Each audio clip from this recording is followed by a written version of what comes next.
Let's go to the new political front or policy front the Liberals are talking about opening up, and I think not before time. This is about tackling Labor's record high migration. There was a Redbridge poll out showing that One Nation's gaining ground on the coalition. Of course, a lot of that genesis in the poll comes from the migration debate. The new Shadow Home Affairs Minister, John Duniam, addressed this issue earlier today. Our policy will see a reduction in numbers, so we've got to reverse engineer this. We've got to figure out where the holes are, both in terms of skill sets and industries, but also geographically. Where in the country do we need to send people to bolster workforce? So we're not going to go about just randomly picking cohorts. We are going to go about figuring out what is in the best interests of Australia and work it back from there. They, of course, had a policy at their last election. Blink and you might have missed it. They hardly mentioned it again. Well, they did, yeah. It was pretty tepidly argued by Dan Tehan, who was the minister at the time. They've got to be, if they're going to do this, they've got to be serious and have a fair income policy. But I think they'd be crazy if they don't go hard here, Andrew. Well, John Duniam, I mean, I think you're a bit of a fan of his. He sort of impresses me as a communicator. I mean, I gave him a good workout, as he put it, on Sunday Agenda on Sunday. I gave him the rounds of the kitchen and he got out of it all right. I think it's interesting because Hastie quit because he said, I won't get a say over migration policy, yet Duniam took his place in Home Affairs, and he apparently is, with Paul Scar. I don't think there's any doubt they'll go in this direction. The key is net migration. So permanent migration's one thing. You can say you can reduce that, but most of the people are already here.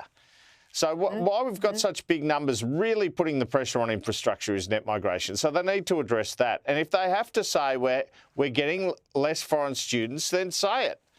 I mean, because the government will jump all over that, you're harming our economy, etc. But there's got to be a more balanced way to do it. And everyone knows that if you're letting, 300,000, 400,000, 500,000 people in a year in terms of entries instead of exits, the housing, etc., isn't keeping up, and that's where we're getting this huge crunch. So they've got, a wedge on both sides in a sense. The business community, and in that way it's a little bit like net zero, the business community wants workers in certain areas. I think Duniam made the point in that interview with Stefanovic, we just need to target the immigration better and have less of it. If they can convince people they're able to do that, the government will very much attack their ability to do that. They'll be on a winner. But I think what you said earlier, Peter Dutton announced all these things, including nuclear, and then ran away from it. He wasn't really up there to just go out day after day after day and repeat stuff until he vomited.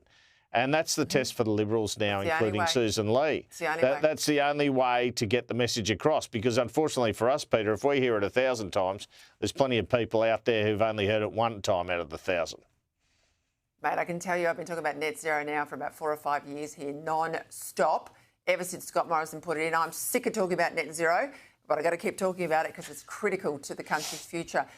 And I also think, that they have to go hard on this issue. They have to go hard on the amount of people in the country at any given time, because sure, they're not yet Australian citizens, but they are in the queue for rental accommodation, they're in the cars, they're clogging up the roads, they're all contributing to this sense, that Australia seems full, that we're taking too many people too quickly, and that's, I think, an opportunity for them. Let's go to your old stomping ground of New South Wales, because, it seems like there's turmoil for the Liberals and their coalition partners right across the country.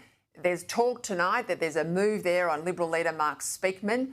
They voted today to retain net zero, the New South Wales Liberals. But the National Party, they've got a new leader, Gamesh Singh. I think he's pretty impressive. Yes, people are making a big deal about him being the first Sikh to lead a major party. He says, sorry, I'm just an Aussie. I identify as an Aussie and I'm fighting as an Aussie. This is going to get interesting here. What do you think of all of this? Well, I'm intrigued because I did a bit of digging around Mark Speakman. I reckon there's a chance he might survive. And it's because the issue is, there are greater numbers of people in the right in the federal Liberal Party room, but the moderates dominate the New South Wales Liberal Party room. And they're either going to support Speakman and Kelly Sloan, it seems. Alistair Henskins is trying to run. He's from the right, and he might even dump net zero if he were to get the job, but he hasn't quite got the numbers. What would happen if he did run is Kelly Sloan would probably run and probably win the leadership. But apparently she's not going to run unless Henskins runs, and Henskins isn't going to run unless he thinks he got the numbers. So there might be all this breathless sort of speculation, but it might not happen. Now, I'm not totally ruling it out, but at the moment, as of tonight, his job's safe, Mark Speakman. There needs to be some movement from someone, probably Kelly Sloan. She needs to be determined that, like Jess Wilson, she wants to go for it now. And there's risk attached to that when you're a relatively new parliamentarian, as you just pointed out about Jess Wilson. I mean, there are plenty of people, I think, telling Kelly Sloan. In a moment. There are plenty of people who are probably telling Kelly Sloan what some might have told Jess Wilson: hold your horses, let the bloke lose, and then have a crack. Let's go to those comments today from Tony Burke. He cancelled the decision. He cancelled the visa for a South African neo-Nazi who was involved in that recent demonstration outside the New South Wales Parliament. Have a listen. Earlier today, the decision was made by one of the assistant ministers that his visa would be cancelled.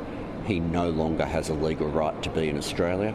He should leave Australia immediately. If he doesn't, then he'll find himself in immigration detention and being deported. At a time where too many Australians are experiencing bigotry and prejudice, I've got no intention of us being a country that gives people visas where their entire intention is to make other Australians feel unwelcome. Why can't he act as fast on all the rogue imams that we see spew their bile and venom out there, particularly on the internet, but in mosques in Sydney, in Melbourne, on an almost weekly basis? I mean, some of them are here on visas. Why aren't they being shown the door?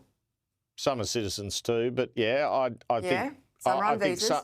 Some critics would say that he's got a large Middle Eastern Muslim population in his electorate, and that could play into some of his decision making. Tony Burke would tell you that anyone spewing hate, he'll kick out.